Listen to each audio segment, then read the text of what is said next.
Use the operating mode pinpointer to identify and discriminate metals, locate tunnels and estimate the size of objects.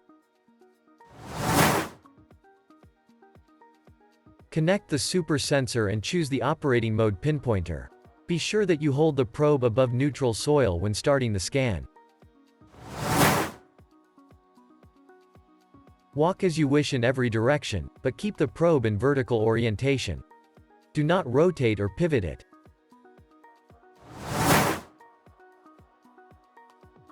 You may apply an additional ground balance by clicking on the ground balance icon in the lower right corner.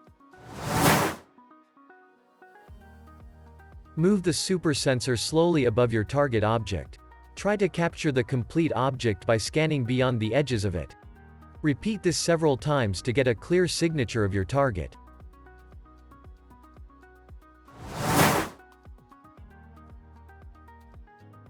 You may see different signatures on the screen while scanning. These different signatures show you specific characteristics of any target. The combination of positive and negative signatures indicate ferromagnetic metals like iron.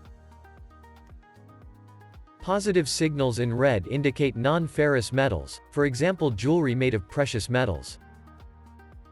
Negative signals in blue indicate non-metallic targets such as voids, tunnels, pipes or boxes.